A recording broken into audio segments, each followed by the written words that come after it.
welcome anyone who's coming in from podcasthon.org. This is kind of a unique episode. We haven't done this before. It's our first time getting involved with Podcasthon to engage in some charitable work here. And to that order, I guess, we have Jasmina Mueller and Brad Dupy. Tech4Change. It's a change. It's a completely different type of industry where we work with technology advisors, trusted advisors, partners. It's around how can we work together. You can activate any audience in any arena to do good where you are and where you sit if you just put some time into it. And I was brought to tears because the folks that were receiving the funds were victims of the fires in Colorado just a few years back, where 1,084 people lost their homes, right? And when we were handing them checks just days after the event to give them food for their table, to feed their kids, it was pretty tremendous. How did this Tech4Change thing start? The founders of the organization are folks who participate in the same industry. They were getting together on a regular basis, and yeah, sure, it's great to get together socially, do business deals, walk away from that event feeling like it was a successful venture. I mean, they got up and told a story about, mortgaging everything that they had to create a plus for kids to go. And we presented them with a 6-figure check. It was just a moment. If I'm somebody who's listening and I'm not in the technology industry, but I'm inspired by the stories that you're telling, what would you recommend that they do? Reach out to any of us. I mean, the three of us have been in it for quite some time. Tech has reshaped our reality, redefining how we live, work, and connect. And driving this revolution, real people with bold ideas. Welcome to The Bridgecast, where host Scott Kinka has in-depth discussions with the brightest minds in tech. Together, they tackle the future of work, innovation, entrepreneurship, and navigating the new realities of AI and hybrid work. These conversations will give you the insights and strategies to stay ahead, both in business and life. The Bridgecast is a service of Bridgepoint Technologies. As the nation's leading tech advisory and consulting firm, Bridgepoint is disrupting the way businesses make and manage their technology and customer experience investments. We invite you to experience the better way, the Bridgepoint way. Now, here's your host, Scott Kinka.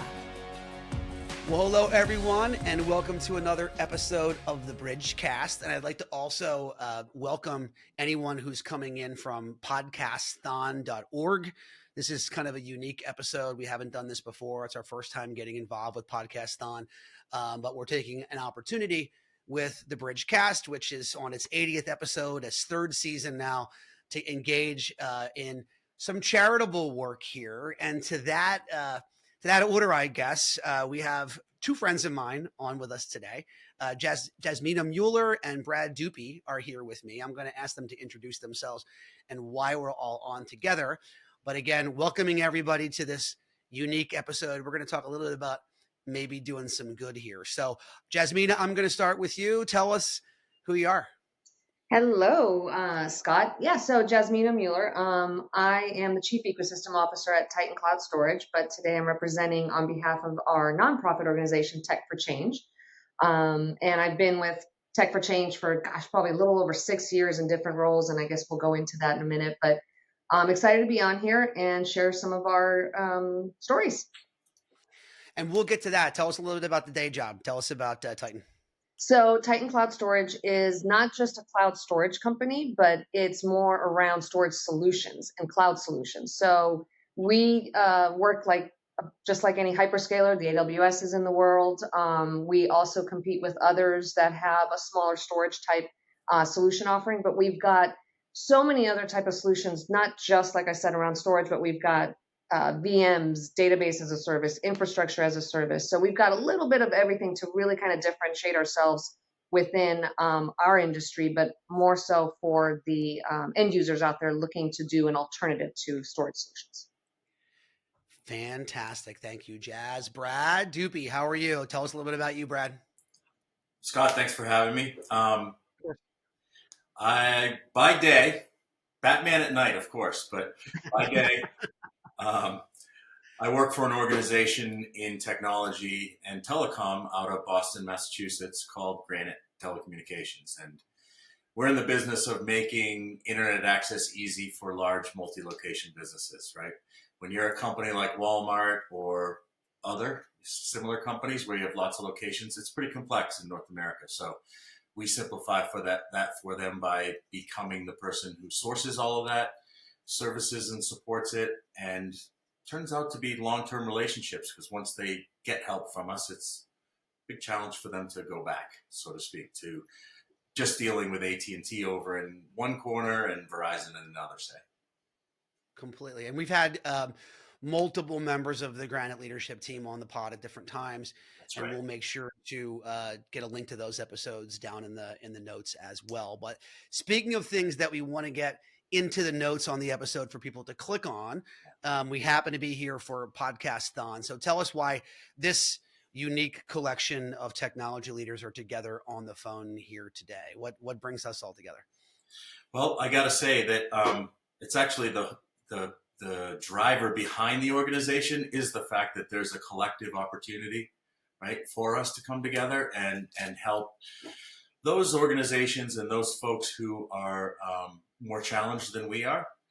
And a few dollars can go a long way. So we tend to get together on an annual basis. And quite honestly, Jasmina, even Scott, I see you guys 10, 20 times a year because we're all kind of in the same circles. And so as a result, we come together to help charities when we come to town, so to speak, as a collective. And I was going to add to that, during this time that we're always coming together as one, our industry works with a lot of technology advisors, consultants, agents, distribution companies. And so during this time, when we go out, and as Brad was referring to it, once a year, we meet up in Vegas as an entire group of, what I call the extended family, and kind of put together our one day of what we're kind of putting together as an event. And we put all our, differences aside, I guess, within competition, you could call it, and say, hey, let's do something together as one and kind of give back to the community, utilizing our technology advisors in assisting us in doing that, giving back. Yeah. First off, I think for listeners who are only casual and don't understand a ton about our industry, they'll get the family thing, because if you're watching this episode and you've seen other episodes, usually the first 10 minutes are the guest and I chuckling about the 3 or 4 times we've worked together in the past. Yeah. So that always happens. But yeah, I mean, so Tech4Change is the name of the organization. It's tech4change.org. That's the number 4.org. And this is an organization put together across, frankly, multiple technology suppliers to say, hey, when we're together, let's do something good and raise some money. What kind of organizations, over the history of Tech4Change have you guys, or the collective we, I guess everybody's going to get figuring out by now that I'm also involved. Yeah, also involved. What kind of organizations have we raised funds for? Well, I can name a few. I'm sure Jasmina will fill in some blanks, but we're in our 11th year, right, of collectively coming together and helping these grassroots charities. But it's bridged everything from veteran organizations to suicide prevention to domestic violence to what else? First responders, right? Jasmina, you want to add a few? But every year it tends to be every year we have actually a vetting process that we utilize within our organization that in fact, in our industry, a lot of these technology advisors and consultants actually come to us and say, hey, we've had family members go through, and I'm just making, up what we've gone through, like cancer survivors, anything around homeless people as well. So we'll have a vetting process. Well, they'll bring us some of those charity organizations and saying, how about this one? How about this one? So it's not us choosing those organizations. It's within our extended family that comes to us and says, I've got a few people that, a few companies that we'd like for you to take a look at. So this is where that entire community comes together as one to give back. But there's also companies that we've had in the past that are data technology driven that actually give back to the next generation of individuals coming into technology. One that comes to mind is where a company, a nonprofit, I'm trying to remember the name, Manny's company out of Arizona, U.S. Cyber. Yes, US Cyber. He basically brings in high school students to his organization, shows them what the technology industry is about, the next technology industry. We're talking AI, we're talking software, everything that these kids are driving. I mean, they're constantly on their phones, they're constantly doing things that we as adults take for granted in a sense. Yeah. Then he brings them in and provides a place for them to feel comfortable in learning. That organization is a nonprofit where we provide those fundraising efforts, donations to help them engage more of these young kids to learn about the industry. So it's amazing to see that it's not just one specific type of organization, but they're grassroots charities. There's so many different types that we work with, and technology is just one of them. Right. And so where do the funds come from? Like, how was that put together? Give me the opportunities. I mean, you mentioned that everyone coming together in our industry in Vegas for a show that's usually in the spring. We do an event then. There's one coming up when this episode drops. I think it will still be ahead of us, I guess, right? Few days. So yeah. So tell me a little bit more about this year's event. So, go ahead, Brad. Yes, okay. So basically from how we, I'll do the first part is how do we raise those funds and those donations? So we've got a sponsorship committee that works very hard in going within our community of technology advisors, different partnerships that we have within. And we reach out during these events saying, hey, be a sponsor and your proceeds will go to this charity organization. The committee is actually formed of these technology advisors. So it's not just anybody. We literally want people who understand how we work within our technology industry to go out to those advisors and say, hey, let's reach out to some of the suppliers, some of the partnerships that we have, some of the consultants. And then there's, like you said, this annual event that we have in Las Vegas where we pick a specific venue. And that venue will allow us to go ahead and have all these individuals where, for example, this year we're at Atomic Golf. So everybody knows golf is, a great networking type of event. We bring everybody there, they sponsor the event, and all the proceeds go to that organization. However, we also do in between throughout the year different types of events where these technology advisors will go ahead and say, hey, we're doing an event. We'd love to have Tech4Change be our charity go-to for that event to go ahead and raise additional funds throughout the year. I don't know, Brad, if you wanted to add anything. No, you not only put on the big event in Vegas, but also support other technology organizations throughout the year. Absolutely. In their fundraising efforts. That's It's hard to raise money. It's hard to give money away. Like there's legalities and structures and there's technology to support that. So it is. And Scott, that's actually perfectly stated. It's, they're usually focused on the event itself and organizing the event and what have you. And so we'll bolt on our ability to raise money around that event with traditional methods of event-based fundraising, right? Whether it be a silent auction that we've had a bunch of sponsors contribute items to, and sometimes they're quite awesome, right, Jasmina? Or Airbnbs. a raffle, or if it's just fundraising around using what everybody has in their pocket, which is their phone, right? The ability to give via their phone at the event, and then we celebrate at the end of the event with presenting a check to the charity of choice. And it's often chosen, if not always chosen, by the folks hosting the event. So it's really it's close to home for the audience. Yeah, I mean, I think people probably underestimate not just the difficulty of the tech to do the kind of things that you were talking about, like run a silent auction, but just the legalities of actually accepting money and being able to write a check. Like you just can't do that easily, right? Exactly. Or organizationally without the infrastructure to put that together, right? That's right. Yep. And of course, I think we haven't stated it yet, but we're a 501c3 organization, right? So what can be a charitable donation in terms of the dollars spent can be tax deductible minus expenses.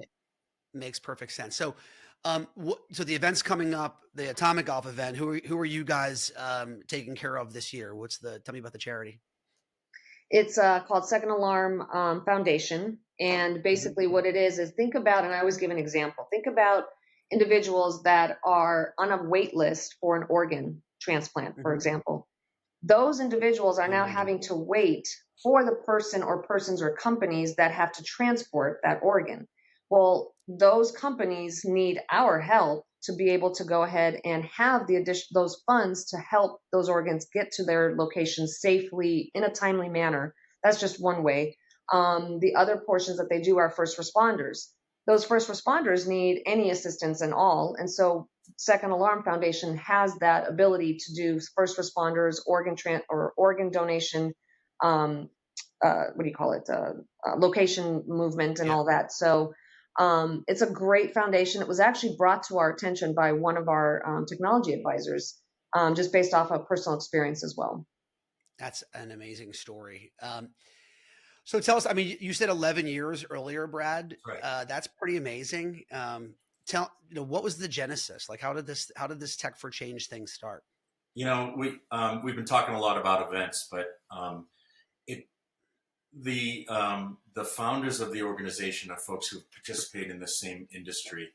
And ultimately, they were getting together on a regular basis. And yeah, sure, it's great to get together socially, do business deals, walk away from that event from a business perspective, feeling like it was a successful venture.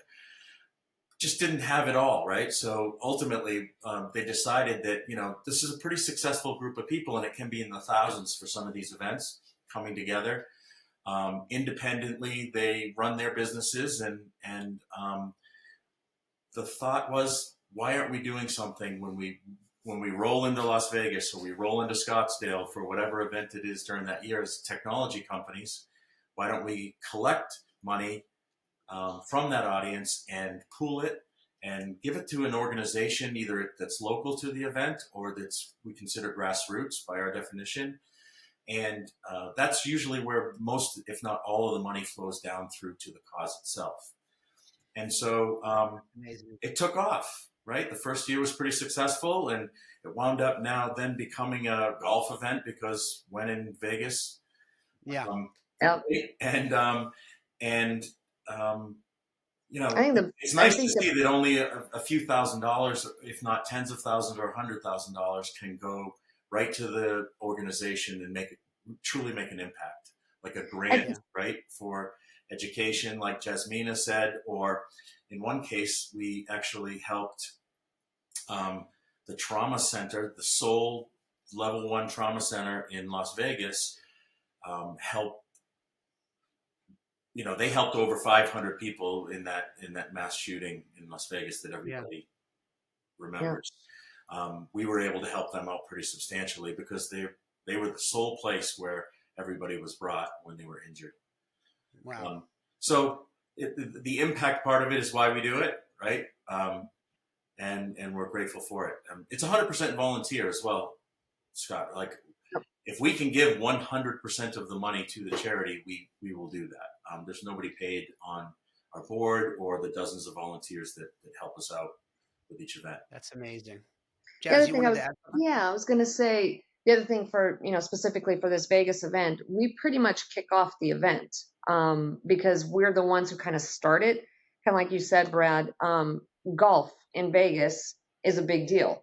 And the event usually starts, the day before or the day of, and we're there to kick it off. And everyone wants to start with us because they know that week of that industry event, or the technology event itself, is going to take up all of their time and effort to be there with the business. And so they want to have that first start with us and get things going and understand that, they are giving back to the community as a whole. And then they know they could start their week off with the technology event itself.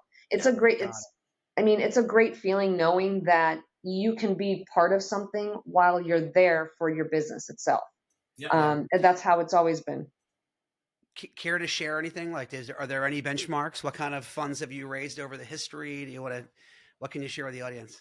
Yeah, we've raised over $1.5 million of funds over 11 years, right? It's increasing every year, and it feels pretty good, right? We're getting more and more participants, individuals and companies alike. So if I'm somebody who's listening and I'm not in the technology industry, but I'm inspired by the stories that you're telling, what would you recommend that they do? Well, reach out to any of us. I mean, the three of us have Right? been in it for quite some time. I mean, not just from a technology perspective, but a lot of people don't understand our technology industry from what we call, as we were kind of saying it, tech for change.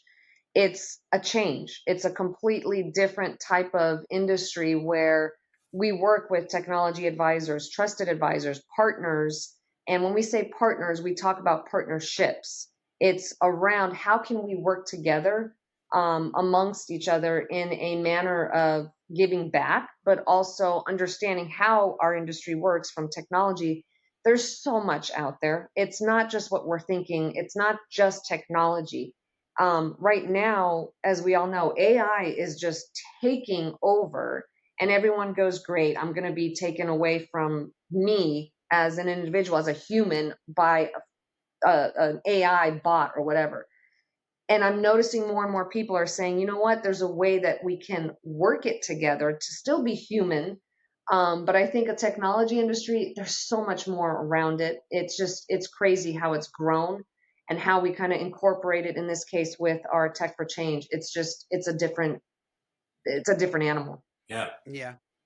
Would you could you guys share the kinds of companies that are participating in Tech for Change? I mean, most of the donors are through corporate sponsorship and involvement in Yeah. these events. I think if I'm somebody listening at home and I don't, not Yeah. involved in our channel the way that we work, I wouldn't really know what you mean. But can you give the names kind of some of the companies that are involved? Yeah, I mean, there's quite a few different ones. If I'm talking from a supplier vendor perspective, we Yeah. have companies that are like in the unified communications industry. So like Nextiva, we've got telecom companies like, in this fact, GTT, Granite, Lumen, large companies out there. And then you've Yeah. got more of the mid-sized, everything from technology advisors like ScanSource is more of a larger distribution Yeah. company, but you've got so many different types, everything from your unified communications, IT, telecommunications, to trusted advisors, to Cybersecurity firm. cyber. Thank you. Yeah. Yeah. Um, So and that's, it's funny, Scott, just briefly, we used to be called Telecom for Change because the industry that we were in was really Yeah. surrounding around telecommunications.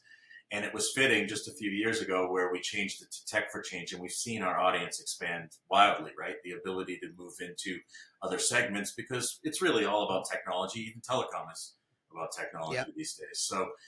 Um, and we're starting to get closer to their events, like independent of the ones that we publish and produce. Um, we're starting to help them with their events the way that we said before, and we're actually starting to align with some of their foundations as well. So they have a giving part of their organization already, and we help them with some of the things that they see value in working with Tech for Change on. So it's a remarkable story. I'm gonna surprise you guys with this question before we go. Yeah. And I'm gonna, if you choose to, and you don't have to, but I'm gonna ask you to share a story from your involvement here. Maybe it was something that somebody said to you, or a moment we handed off a check, or a second where you felt like what you were doing was worthwhile and divinely inspired, like whatever that is. And you can keep it simple into a sentence or two, but like give me a story that makes this feel real. for me, it was Yeah. last year, our 10-year anniversary, Yeah. when Manny had brought from US Cyber an actual graduated high school student who now is in our technology industry, was able to take what he learned at US Cyber. I think it was like a 18, 19-year-old kid, and said, Hmm. I had hands-on experience, not Hmm. just within that nonprofit that he was working with, but he was able to get an internship with I think it was a fairly large industry or technology company, and said, if I didn't do this with US Cyber, I would not have known how to take this new role in the Yeah. internship. And so to me, I was looking at it, and I have, young kids, not young kids, but 19 and 22-year-old. And it made me think, my goodness, why didn't I have something like this for our kids to get into this Yeah. industry? It's a lucrative industry, but to hear it from a 19-year-old fresh there at our event and really kind of share his experiences, it really hit me saying, you know what, we're actually doing a really good thing, especially for the new new group of kids coming in. Well, and think about the contacts, available to that individual being Absolutely. there at that room. Gotcha. Yep. It's amazing. Brad, you have a story at all, or? Yeah, I mean, I have a lot actually, Jasmine. You Yeah. just reminded me of so many as I'm thinking through it. Um, One, I was brought to tears because the folks that were receiving the funds were victims of a natural disaster, the fires in Colorado just a few years back, where 1,084 people lost their homes, right? I mean, right to the ground. Everything they had, their entire life savings and ownings, and heirlooms and everything, just gone. And when we were handing them checks just days after the event to give them food for their table, to feed their kids, to make sure their kids get to school or whatever it may be, while all of this was going on, was pretty tremendous. And I would say another one had to do with suicide prevention, where the family started a fund to help prevention, and because they had lost a child to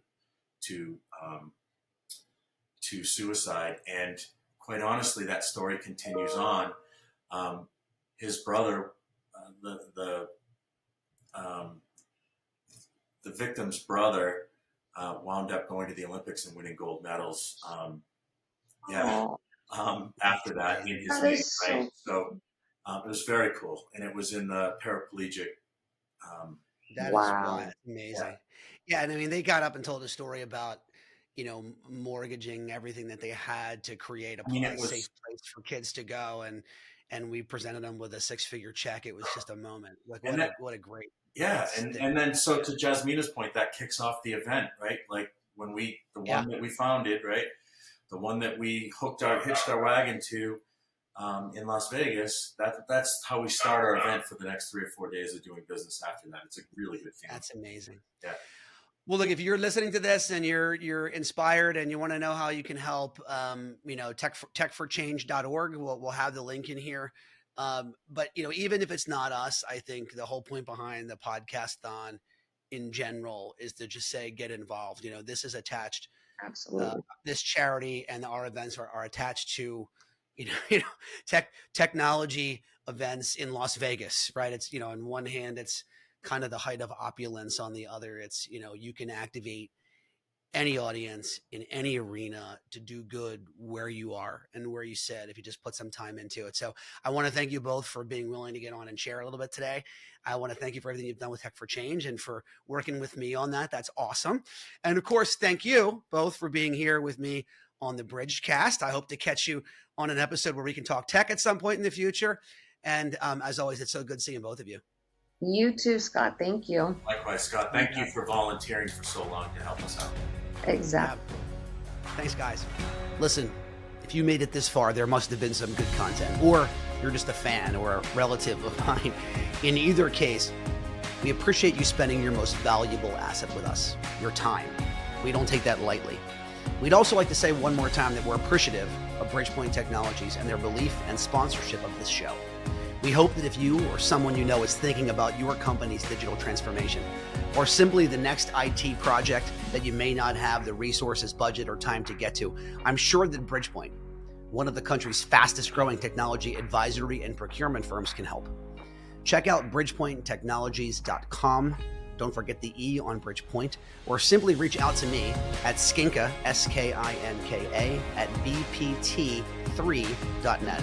Also take a minute, please, if you would, to give us a 5-star review on your favorite platform. It helps give us the visibility to reach other people like you. Thanks for listening to this episode of The Bridge. I'm Scott Kinka, and until next time, there's a lot of noise out there in business and in life. Do what you can to be the signal. Thanks.